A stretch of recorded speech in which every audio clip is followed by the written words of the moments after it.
Uma função é a relação entre dois conjuntos.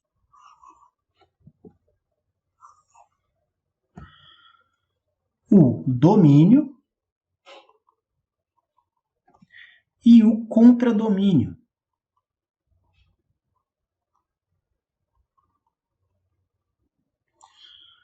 O domínio é o conjunto de todos os valores possíveis para a nossa variável x.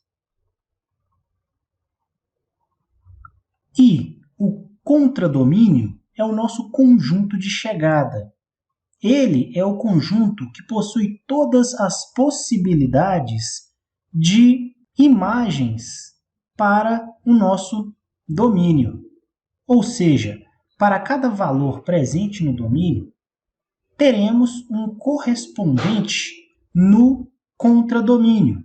O conjunto que engloba somente os valores que possuem um correspondente no domínio são chamados de conjunto imagem.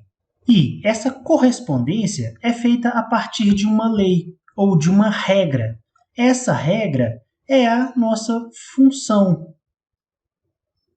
Ou seja, como esse número que está no domínio é transformado no número que está no nosso contradomínio. Neste caso aqui, temos a função 2x mais 1. Para que uma função possa existir, é fundamental que todos os valores no domínio possuam uma imagem. Ou seja, nenhum valor pode ficar sobrando dentro desse domínio. E a outra regra para as funções é que um mesmo valor no domínio não pode corresponder a dois valores no contradomínio.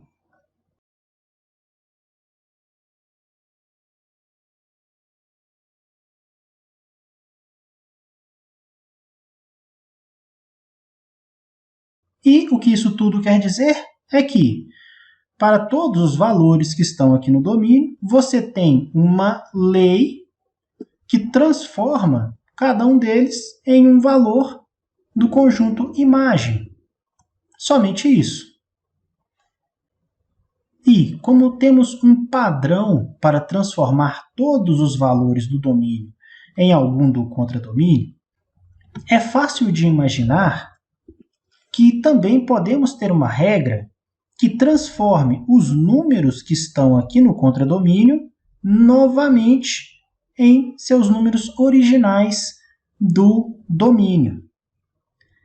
Essa contra-regra, que faz esse caminho inverso, é o que a gente chama de função inversa. Essa função tem o único objetivo de pegar um valor no conjunto imagem e transformá-lo novamente no valor do conjunto do domínio.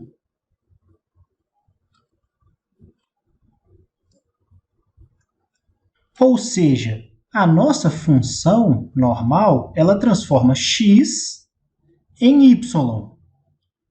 A nossa função inversa, ela transforma y em x.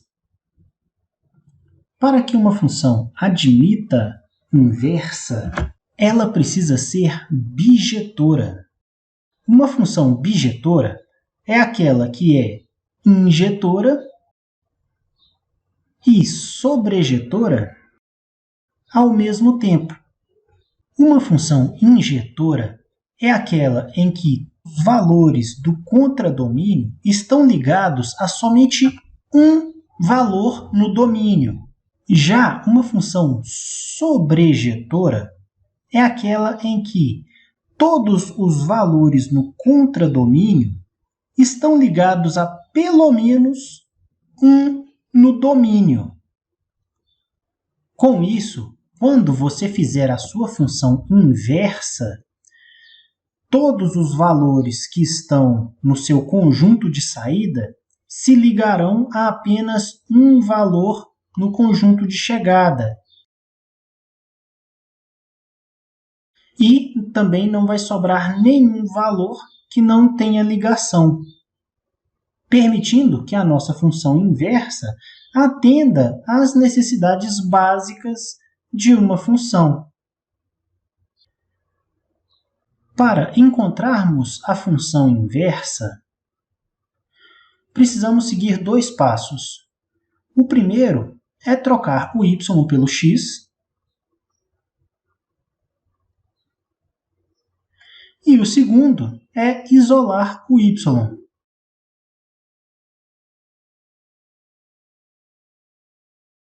Assim, chegamos na nossa função inversa. A função inversa, ela tem uma característica muito interessante quando avaliamos graficamente. Ela é uma imagem espelhada da nossa função original, sendo que ela possui uma simetria em relação à bissetriz. Algumas funções, como as funções exponenciais e as funções trigonométricas, possuem funções inversas com características especiais, sendo que a função inversa para a função exponencial é a que conhecemos como função logarítmica. E a função inversa para o caso das trigonométricas é o que conhecemos como arco seno, arco cosseno, arco tangente, entre outras. E uma última coisa a ser relembrado sobre as funções inversas é o que conhecemos como equação do cancelamento. Todas as vezes que uma função estiver dentro da sua função inversa, obteremos o valor de x. Ou seja, se você pega o x e o transforma em y a partir da função, e então esse resultado você coloca dentro da sua função inversa e transforma novamente esse y em x, o resultado você vai ter o próprio x, né? Ou seja, o que você faz com uma função, você desfaz com a outra. E isso é o que a gente chama de equação de cancelamento.